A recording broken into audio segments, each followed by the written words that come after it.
It's another episode of the Next Fix podcast where we talk about what everybody wants, right? It's the comeback story. It's the hero cycle, however you want to look at it, because success stories are cool, but we really emotionally tie to that comeback, right? The underdog. And so today we've got Ty Gipson. And so he's no stranger to hard times and of course feeling like maybe he didn't have many options. And so he's got a whole framework for just that word specifically is options. And so Ty, I want to thank you for sharing your time here with me and these beautiful people. And so I do want to know, man, how you're living. You got a smile on your face. So Man, life how's is that good, going with you? Ryan. It is good. And as I said, just to be here, man, every day's a bonus day to me. And I'm just glad to be here.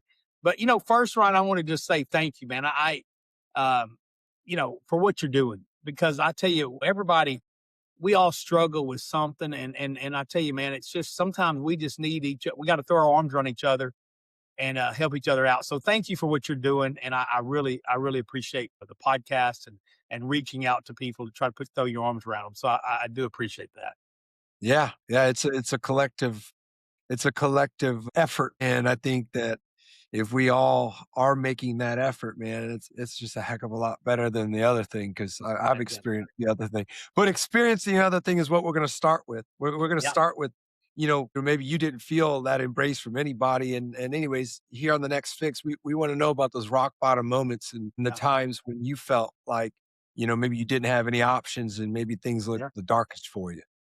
Well, you're absolutely right. I mean, and I appreciate you letting me be on here because I do have a story, and it's one of those we all do, but I just think sharing our stories help each other, right? We don't know what the guy to the right or left needs to hear. From my story, I mean, it goes back, man. I grew up down in Southeast Texas, which is just a small town, but my dad growing up was one of those guys that dust off, boy, you be all right. Nobody wants to hear your problems. We could probably a lot of us relate to that, right? Just and so I was raised Rub that some way. dirt on it. He's a rub That's some right. dirt on it. Yeah. Absolutely. And this was what as a young kid on, and at the time I thought it was a little harsh, but what I didn't realize is though that was really preparing me for the road ahead of me because I needed a lot of times I knew I've had to dust myself off quite a bit. And so I really, growing up that way, I really believe, and I truly believe we all deal with challenges you can't be successful without having some failures, right? And and I feel like a lot of times we're just some of these stuff we're going through is preparing us for the road ahead to help others, whatever that looks like. But as a juvenile diabetic, man, I started at 8 years old with juvenile diabetes, and I'm going to age myself a little bit, right? This was in the late 70s, man. So I'm 50, I'm mid 50s, 56 years old right now. So late Man, that 70s ain't with nothing, diabetes, man. man. You're just a pup, man. Yeah, that just feels good to hear it, man. I don't know. That just feels good to hear. But you know, back then the technology was not there. Having diabetes in the 70s was a whole new animal, right?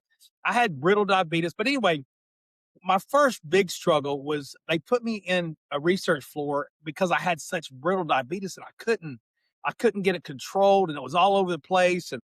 And so they put me in the hospital and they took a chemotherapy syringe pump and they put insulin in this thing. And there was 3 or 4 people doing that at the time.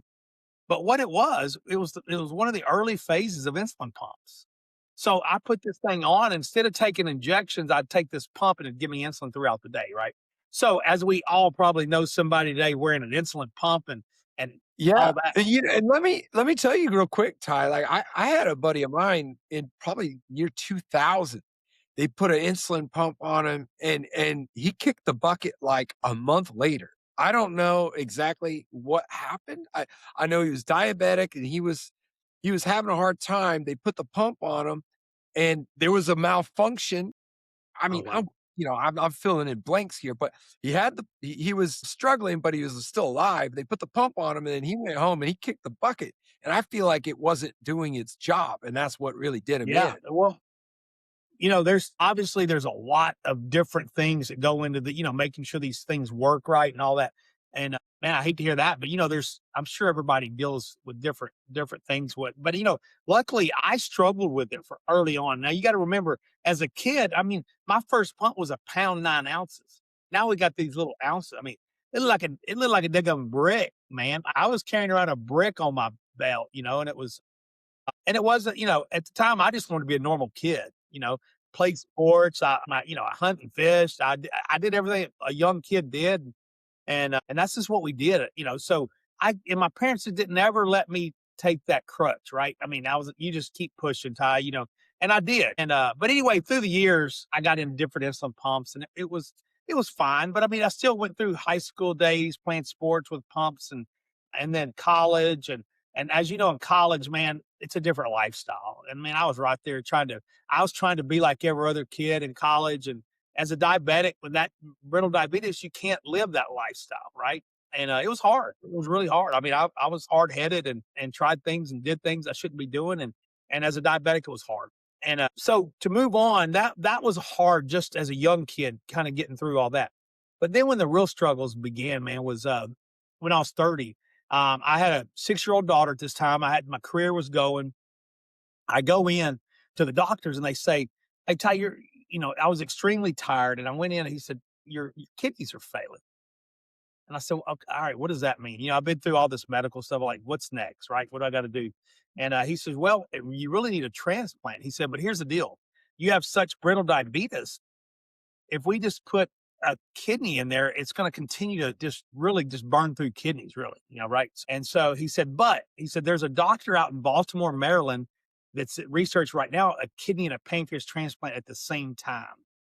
Well, hold on. Let me just. I don't even know if I have spoken about this, but I'm gonna say it again. I'm diabetic myself, and Yeah, I developed diabetes through my drug use and my alcohol abuse. And basically, I broke my pancreas. So just yes, for anybody, my pancreas does not secrete insulin, and so my functionality, I'm diabetic. I've got a sensor on yep. my arm. Oh I yeah, put insulin in yep, my we belly. got them. I do the whole deal. When Ty is talking about a pancreas and a kidney transplant, well, first of all, I mean, just right for somebody that has no idea what we're talking about, that's a heck of a lot of organs. That's a whole lot of somebody else's body That's a going lot of into different your parts. body. Yeah, That's crazy. So that's what they're proposing is that there's some guy in Baltimore and he does this. And right. There was crazy. research going on there, and they said, "Hey, but here's the deal: you got to be a candidate because they've only did 4 of these surgeries, and 2 of them were not successful." So, I mean, When you say wait, hold on. When you say not successful, they didn't make it through the thing. They didn't make it. I think there was one that didn't. And I think there was others that just had a lot of major complex Got it. challenges to it. Sure. Um, Right. but it was not a successful surgery. But here was the thing, though. I had a 6-year-old daughter at home, and I knew I did not want to live the life. I mean, I could not be there for her if I on dialysis. There's no way. I mean, the quality of life and just, I mean, I wanted to be there for her. And they tell me if I can get through this surgery, then you'll be able to live a normal life, and with obviously some things, but you can function in life and carry on a family and all that. So I I chose that. I mean, did the research and I went and I said, okay, I'm going for it. I mean, I said, I didn't really have an option. Again, I kind of go back to this no option. And that's where some of this came in is did I really want to be attached to a dialysis center the rest of my life or doing this? I just, I didn't want to. And so, I chose to go for it. I said, I'm going for this. And so after doing all the research and all that and sitting down they came back and they said, Ty, you definitely are a candidate. But as we know, to the audience here, I can get a kidney from a living donor, but I cannot receive a pancreas. I have to wait For the living. for a deceased donor, right? Sure. So, Right. Because that's so that's the that's the part that really like threw my mind into a tizzy, right? Is that because yeah, I know that kidneys or, well, we got more than one, right? Like there's these other like options and ways around it, but pancreas is rather limited. I mean, if you've got issues with that thing, you only got one and it's kind of dead center of your body. So they can't really like do chemo on it. There's not a whole lot. right. It is not something that I've heard of being transplanted at all. So this is crazy. Yeah. And Yeah. so So it was quite a new procedure. And there was definitely a lot of studies around it and all that. Um, but so I get my mother who's 60 at the time, and we go in there and she says, Ty, listen to me. God gave me 2 kidneys. One of them's yours. And I said, yes, ma'am. I mean, I didn't know what else I was going to say, but she said, if the doctor said it's okay, then I want, this is yours. And I was very thankful for that. Right. But now we get on a list for this pancreas. And so I get back home and I'm doing blood tests every week because I got to be, when I get the call, I got to be healthy. So, Right. um, and so we're going through this. I'm still working. Here was the thing though, as I said, I didn't, the doctors told me if I don't have to go on dialysis, I'd have a much better shot of handling the transplant without rejection. So I was not to go through dialysis. And so, man, I would go to work. I would come home. I'd go to bed at 6 o'clock in the afternoon just to try to get through the next day. And it was just really hard.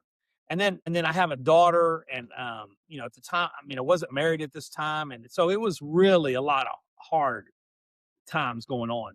And so I get through this. I'm working. And about 8 months in, Super Bowl Sunday, 1999, in fact, is the date that I'm at home. I stay up a little bit later to watch the Super Bowl, but then I go to bed at midnight. My phone rings, and I look at it, and it's a 410 number, which I knew exactly who that was because I'd been talking to them. So it's that Baltimore area code, and they called and they said, Ty, there's been an accident, and we have a pancreas that matches you, Wow. and she said, I need you to get mobile and go ahead and get from Texas to Baltimore.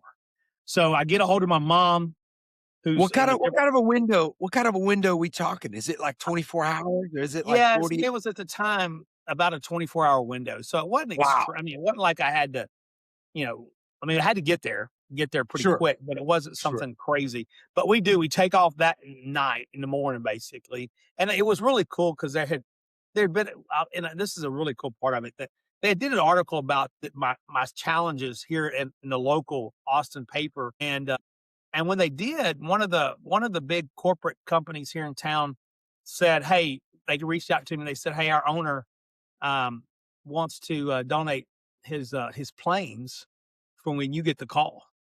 And I thought, "Wow, Like it was like these planes are ready. They're it, like you're it you've got a yeah, ride ready you to don't have to go to go. their commercial flight and all that," which was absolutely amazing because That is amazing, man. Wow.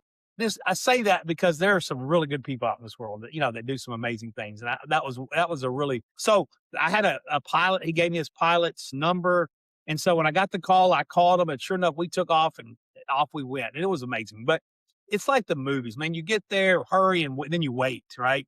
And then you Right. go through all the paperwork and the blood work and the test, getting everybody ready. And anyway, it was an amazing evening, night, and all that. But we went into this surgery, 16-hour long surgery.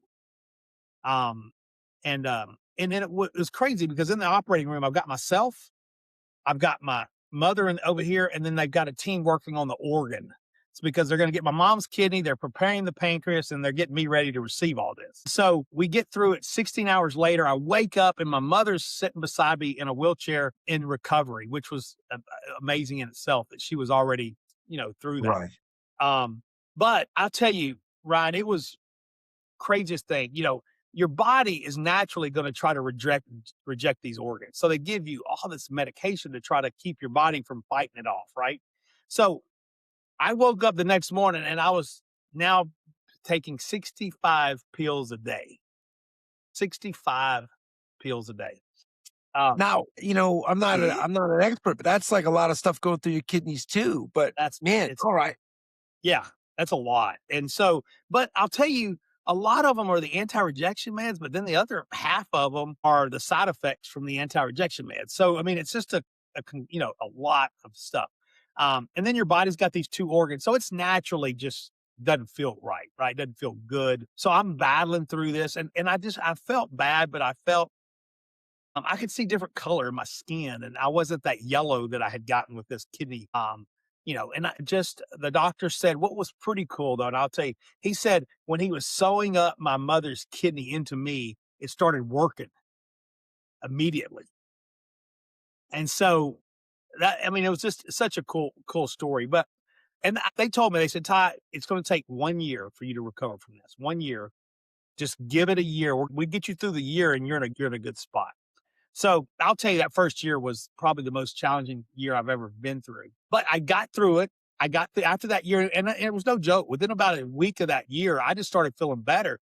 And one of the local newspapers that interviewed me, and I said a quote back then, and I think it was probably the most accurate quote I've ever said. But it was, they said, "How did you feel before and after the surgery?" And I said, "You know, it's like living life in black and white and now living it in full color." Because it Wow. was just, I Yeah. mean, I didn't realize how bad I felt.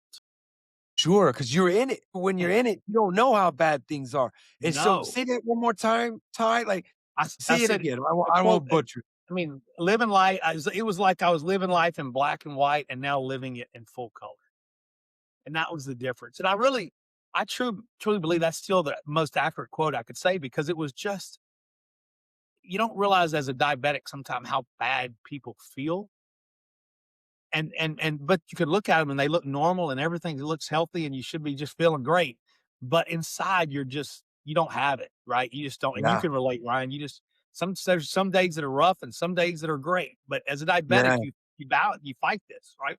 Yeah, mine got so bad, I was full on the jaundice. I had jaundice, my skin, my eyes were yellow, my organs were not functioning, and so the poisons and toxins of course, I was putting the poison in there, but, you Yeah. know, my body had lost its ability to filter it out, and so there I was, I mean, I was dying and, you know, to your point, I couldn't tell how bad I was, but I could see people's faces when they saw me. It wasn't Yeah. good. I was like, why are you looking at me like they're like, "You look like you're dying." I'm like, Yeah. "Shut up." Yeah. Yeah. Yeah, everybody else can notice it but ourselves, right? I mean, but yeah, Right. so it was a hard road, but it was, what I try to tell people right here though is, man, whatever walls in front of us, whatever whatever we're challenged that is in front of, we're all dealing with something. But it is worth the fight to climb that wall. Because I'll tell you, after that surgery, I was able to get married. I was able to adopt my daughter, second daughter, and I was able Okay. to open our business. So, man, I just always encourage Yeah. people, man, there's so much light on the other side of that wall. And it's sometimes it's so hard to see it, but it's Now well yeah. worth the climb. Well, let me ask you this, okay? Now you had that magnificent quote about living in black and white, now you're living in color, but if you had asked that version of Ty, you're in the hospital, the organs are in there, and you asked that Ty, if I would ask that Ty at that time, that particular version of you, is it possible that you're going to have a bigger family than you have now? Or do you feel like you're going to find, you know, a wife or whatever it may be? I mean, what was your outlook at that point when you're just sitting there? But do you think, did you feel like this was possible for yourself? Not at that time. And I'll tell you what was wild about that. And I never dreamed, I never looked too far out because I didn't think I'd ever get there. Sure. I That's didn't. crazy, and I can identify with that, man, because as an addict, your ability to see past your high is non-existent. What does that mean? Well, I can only think about 4 hours at a time because that's about how long I stayed high, and that stayed with me. It's a habit clearly of a person who doesn't have the ability to see a future for themselves, and so you didn't see that, and so you just didn't think about the future at all? This I was scared to plan it because I thought I wouldn't be there for it. In fact, Man, I really at that time didn't even want to, I didn't want to get married because I didn't want to bring somebody else into that. And I thought, man, I can't do that to somebody else. I mean, because I don't know if I'm going to be here for them, and I don't want them to have to go through all that, right? And so I really didn't. I didn't, man. That wall was a lot higher than I really thought I could climb at that point. sure, man. But as I started feeling better and I started kind of like seeing in color again, right? As I mentioned Yeah. there, when I started seeing it, I was like, oh my gosh, yeah, this is what it's supposed to be like. And so that's when I started to really start to put some dreams out there and go, oh my gosh, I can do this. Right, I right. I've been put here for a reason, man. I mean, this is what I'm supposed to be doing, and why am I sitting back now and not moving forward? And so I really had to look myself in the mirror and tell myself I'm going to do it because you know, Ryan, I talk about this a lot now. Is our mind is the most powerful tool we have. I mean, and I say that all the time. I mean, we everybody listen to this. We have every one of us right now has the tool we need to get through it. and it's right here. Yeah. I know there's sometimes some challenges there, but 99% of us have the tool right now to fight whatever it is we're going through. It's just that we've got to use it. Now, I talk about that all the time because that's really what got me through. When I realized I could see a little bit of a light through those clouds and things started kind of lightening up, Yeah. I started dreaming. And when I started dreaming, man, I started believing in myself. And when I started believing in myself, I felt like nobody could stop me. And I was determined. Just for specificity, Yeah. when you're saying it, what are you talking about? Our minds? Are you talking about our belief? Specifically, what are you referencing? You're kind of gesturing and implying, but I want to know in your words, like what are you saying is it? Like what is it that we're using? When I could see it, is that what you're saying? Yeah, when I could just start to what I mean, I just felt like now there was life in my body where I felt like kind of like you were living those 4 hours on those highs. I didn't know if I had hours or if I had days or if I had a couple more months, but I never could see past that because So, well, was it belief, or were you talking about like your mind? my mind, it was all here. It was all right Okay, here. It was all in my mind because and that's why I'm so big on our mind because I realize I'm the one holding me back. I really right. am. I'm the Yeah, one holding me back. I can't use excuses. It's not this, it's not that. It's me. yeah. And I've got to look myself in the mirror and like my dad said, dust off, boy, you'll be okay. And that's kind of what I had to tell myself and remind, what I was, and that's really again, I talked about how I was raised. I really think that's where some of those things that we go through, there are times in life where that challenge is what we've got to has equipped us to get ready for something that we're dealing with. And that truly what happened there. Out of out of all of that, right? You've actually structured it, right? And it's the I no have. the no I have. options approach, and this is what you speak And I'm gonna about. go, yeah, I'll jump into that here with you. Yeah, You know, I during that time, I talked to people and that, oh, you gotta be positive. My mother was one of them too. That say, "Ty, you just gotta think positive." And I'm like, saying that word, just be positive is like what does that mean? When you're in the ditches, what does that right, mean? Right? I mean, that is like, just I mean, it just goes right over it, But so I started thinking about I need small bites, right? I mean, I need to take small steps. And I think that goes back to just there's a lot of studies behind that 1% rule, right? If we can get 1% every a day, that whole thing, right? If we can grow 1% better every day, how much we're going to get better over a week, a month, a year. But I started thinking about what did I do to get through this? And so here's where the no options. It's a 3-step mindset that I have, this is number one: is grow or die. I ask myself, grow or am I going to grow or am I going to die? And I'm not, right. in my case, sometimes it was literally dying, but I'm talking about, are we going to let our dreams, our purpose, our goals, our relationships, whatever it is, are we really going Sure. to are we going to let those die? And that's what we do, right? Grow or die is what we do. Okay. And number two is hope or despair. And that's how we think, right? Are we going to be the victim? Why the heck did I have diabetes? And why did I have to go through these organ transplants? Why? Or can I just continue to say, you know what? Man, I'm so thankful that I'm getting to take these 65 pills a day because I mean, whatever, find the silver lining, right? Find the good reason why we can. And then the third one is humor or drama. And that's how we talk. Right. And when I say Sure. talk, I'm not talking about talking to each other. Sometimes it's talking to ourselves. What are we telling ourselves in the morning when we put our foot on the ground, right? Is this going to be a great day, or is it, gosh, dog, and it's another day, and I've got all to take all these shots, or I've got to take these pills, or I've got to do whatever, right? Find humor in it. You know, I think people think I'm crazy sometimes because I laugh and make jokes about some of the stuff that I have to go through, but it's Right. really for me, it's me getting through some of this stuff. But that's how we talk. So I'm gonna real quick. Grow or die is what we do. Hope or despair is what we think. Humor or drama is how we talk.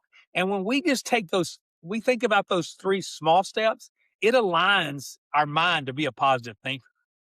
Right. I mean, And well, that's I where we tell you, start to be a positive thinker.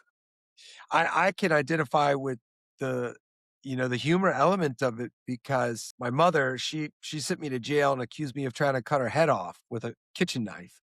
And I usually say that with a smile and a bit of a chuckle. And I imagine some people are like, "What's wrong with you?" Like, that's not something you laugh about.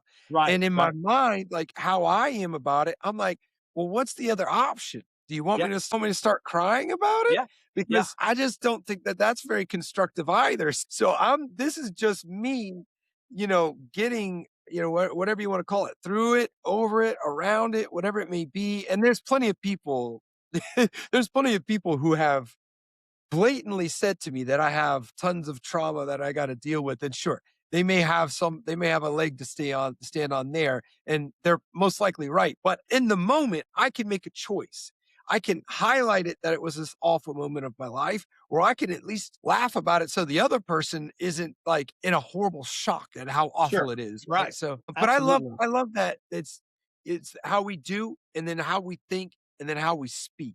And I think that that's a really simple, but it's simplicity is usually where the best success is found. And so I really applaud you for developing Well, and that. I use that on a lot in a lot of stuff. As we talked earlier, I'm every day's a bonus. I'm just glad to be here, right? I mean, all of us are probably in a lot of cases. But man, man, I wake up and I get to see the sunlight. I am just excited to be here because I mean, I shouldn't be here in so many cases, right? But I mean, and the story doesn't end there, Ryan. I want to tell you, it gets better as it. All right. So Yeah. it gets better. So organs don't last forever, right? Organs don't last forever. My pancreas lasted for 12 years. So as a diabetic, you understand. I mean, to be able to now to I've got to see as a diabetic and then 12 years without diabetes. And it's amazing to see both sides of that. And now I'm back on the insulin pump because my organs the pancreas didn't last forever. But it was an amazing time because it really kind of gave my body a reset a little bit, a relief, right? From because diabetes is just hard on your organs, period.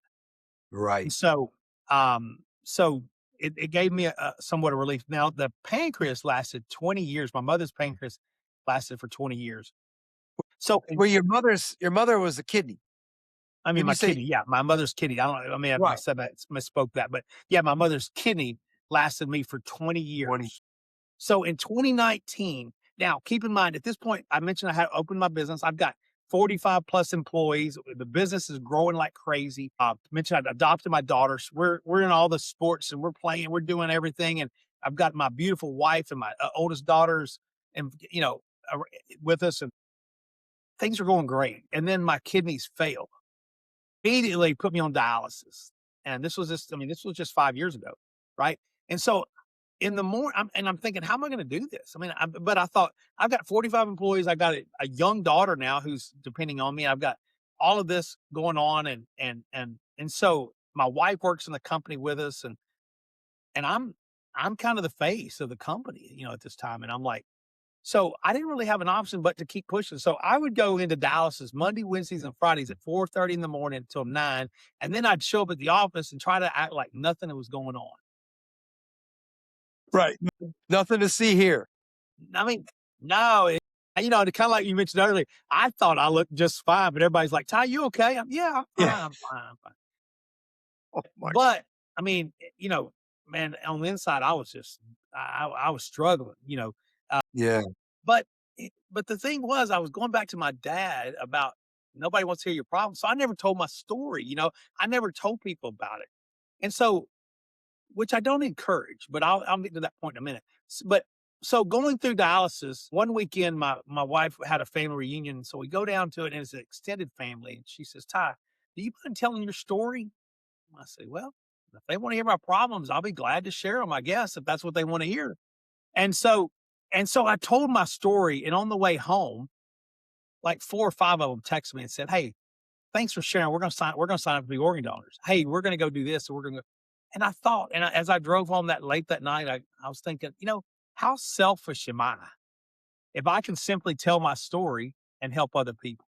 Oh man. And so that's why I'm here today, really, Ryan, is because I am Right. here today because of that. But through that, So I'm in dialysis, right? And I'm going through this, and then my sister ended up being a match for me, and I was going to get her kidney. Well, then My gosh, right there toward the end, though, they came back and said, "Nah, it's not going to work. Her kidneys aren't really in the position to really do that." And so my wife came back. She said, "Ty, I can't watch you go through this dialysis anymore." She said, "I know I'm a different blood type." And she said, "But I want to go in. I want to donate my kidney, and then you receive somebody else that matches your kidney, and we can get you moved up on a list." Well, so she goes in to do the test, and she goes with her mother. Her mother goes with her. They call me, and my wife is just crying. I'm like, "What is wrong?" And she said, "You're not gonna believe this, Ty." She said, "But I match you perfectly." man! So to end this, I mean, to sum it up, 5 years ago, I received my wife's kidney, man, and life has not been better. Now, Wow, I don't have enough money in the world for Mother's Days and birthdays and all that. Yeah, I just say yes, ma'am. Anytime she asks me to do something, I just say yes, ma'am. But I will tell you this: it's again on the other side of whatever we're dealing with. This is some amazing things. And that 6-year-old daughter that I told you was trying to make sure. 2 months ago, I was able to walk her down the aisle. man, So that's I'm telling you, man, it's painful, it hurts, but man, on the other side of that is some really amazing things. Um, about a year ago, I was able to sell our company, and now I still work for it, but I was able to. A group came along wanting to purchase our company, and I said no, and then they came back again. I told my wife, I said we might want to listen, and so we did, and we sold it, and I'm still highly involved with it, but I was telling my wife one night, I said, "I don't know what I'm gonna do with my free time." And she says, "I know exactly what you need to do with your free time." And so that's why I'm here is I'm just enjoying trying to help people get through whatever they're going through. And I do public speaking. I'm not a public speaker, man. I'm from Southeast Texas, right? I'm not a, I, I mean, but at the same time, I just want to tell my story. And I've been absolutely amazed of how many people have reached out. I mean, I was on the phone earlier today with a guy from Great Britain who heard my podcast and was struggling on some stuff and wanted to talk. And I thought, man, if I can do that, man, if I can help one, it's worth every minute, right? And right. so I'm just excited to be here again and help people in any way that I can. You said this earlier on in this conversation about hearing that phrase, "You made it through this for a reason." And I I heard that so many times, and I never once gave it an ounce of anything. I didn't believe it meant anything, and I damn sure didn't think that I was supposed to do something with that phrase. And so, do you have advice for somebody and they're hearing in their life, "You've been through that for a reason." What would you tell that person? You know, yes, because we all have gifts and talents. I mean, every single person that's listening, and I truly believe, that we when we talked earlier, everybody needs to hear a story. And a lot of times what we've gone through is so that we can go help others going through it, right? And so they're equipping us to go through this. I feel, and I'm a faith-based guy, Ryan. And I truly believe, God puts me here I've gone through this so that I can help other people. And I truly believe that's the same thing with everybody out there that are in the, feel like they're down in the ditches by themselves. The reason we're in the ditches is so that we can be the best. When we talk about it, we can talk from the heart and we can talk from truth and not from some scripture, I mean, not some book that's telling us exactly what we need to say. This is talking from the truth. From we've been in those ditches with you, and I can tell you how to get through 'em. And I just tell people, I mean, it's we all have a purpose, and when we find the purpose, it's such a reward to be able to now go help other people with Yeah, man. Have you thought about writing a book? I feel like there's a it. book in here. Man, I haven't, but we've talked about it, but man, I'm enjoying the public speaking side of it right now. I mean, I know I probably need to do a book because I think it would be, but then I think about how I feel like I'm going back to school. I do a lot of homework, man. I don't know if I want to do a lot of homework, but no, I'm sure eventually I will. But right now, I just enjoy the public speaking, and Yeah, I love. I tell people all the time I've got a website and stuff that has all this on there, but that phone number on there is my cell phone. I'm like, call me. right. No, I I mean, noticed. I I noticed. mean, I went to your site and I checked it out, and it's like it's blatant. Like, "Hey, man, this is me." And, and I mean, it's funny. I've got a group that's helping me through, kind of do my public speaking and help me get in. And I always tell people all the time, man, I enjoy, I mean, she'll tell me, they'll tell me they're paying this or that. And I'm like, I don't care what they're paying. Just let me go talk. I just want to talk to them. Right, Because, be honest, I mean, I'm enjoying just being able to give back because I really believe, like I was just saying, I believe I was down in those trenches for a reason. And it right, does nobody any good to sit here with it all right here and not share. But I say that with everybody has a story. And I mentioned it earlier. Sometimes we gotta lock up, put our arms around each other, right? I mean, this world we live in is very full of hate and just hard times, right? But really the person to our right or left sometimes just needs to hear what our story is. right, and that's the piece that we don't know. And when we keep it to ourselves, it's not possible. It's not possible for that person to retrieve, the lesson or the inspiration. They're not able to get it if we don't let it go. And so the very worst place for it to stay, where whatever your story may be, the very worst place for it to stay is like locked up inside, like you said, inside. So one way or another, whether it's speaking or sharing on a post or sharing in a group, if there's so many people, I mean, AA is completely, it's based in that sharing and, Yeah. and That's right. exchange of stories. It's founded in that. However, that model, it's not owned by them and people that have drug problems and alcohol problems. It's also people that have gone through trauma. I'm sure that there is plenty of groups that need to hear stories about successful organ transplants because I feel the average person would say, I don't have a chance in hell of getting through this. And so then they just don't think it's possible. So to hear that story, to hear that you went through such a unique and obscure organ transplant and you made it, right? Like Yeah. that's Yeah. outstandingly inspirational, right? And so that we can't go to the grave with all those stories bottled up because that's robbing the world of too many chances for it to live and to help. And so I think, to your point that we're kind of created to help each other. The and it doesn't have to be speaking. I want to encourage anybody that maybe you have a blog, maybe you have a newsletter. I mean, there's all kinds of there's It may be never the person that you work next to, or you don't know. I mean, sharing that story, right? I mean, you're right. It does not, not everybody's made for public speaking, but I'll tell you this. I wasn't made for public speaking either. I mean, I, I mean, I tell my buddies, when they give me a hard time now that you're a public speaker, but my point is if I can do it, anybody can do it. And I'm not saying from a stage. I'm talking about just at the grocery store or your coworker or a friend group.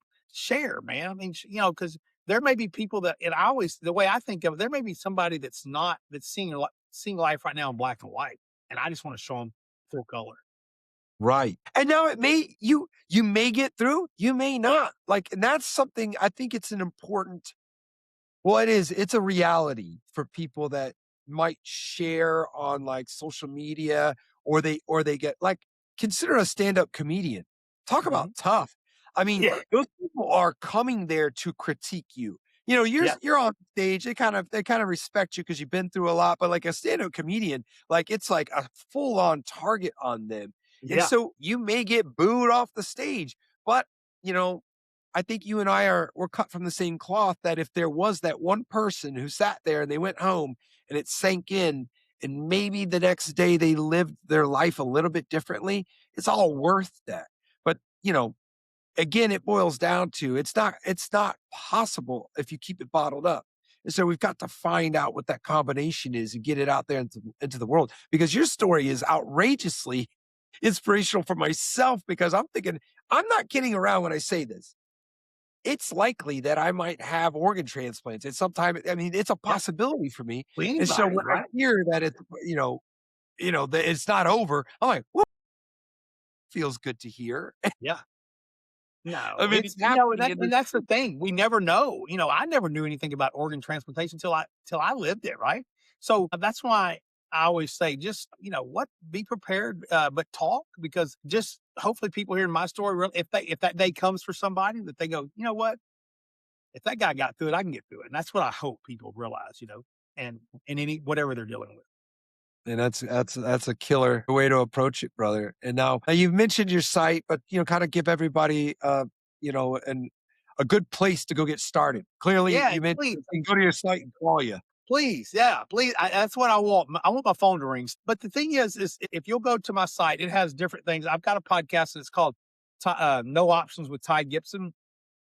It's on Spotify, Apple. It's on the typical channels, whatever. And then it's tygipson.com, and that's TYGIP as in Paul, SON.com. But on there also, I'm on the social media deals, and I'm pushing out I've got quotes and things that I try to encourage people with, and communicate with people. So, and then my cell number's on there. So call me if you need me.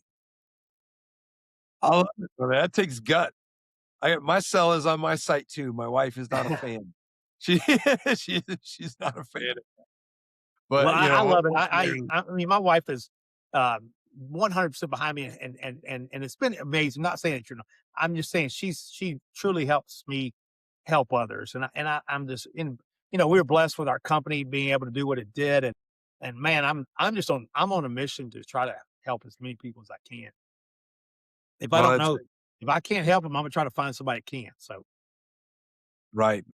Well, listen, Ty, that's our time here, brother, but it's been a glorious conversation, man, and I feel uplifted by hearing a success story or a comeback story like yours, man. 3 organ transplants and is still making it happen, brother. So, you're living a blessed life, and I notice, and I want you to know everybody appreciate your time, brother. But yeah, this has been another episode of The Next Fix, y'all.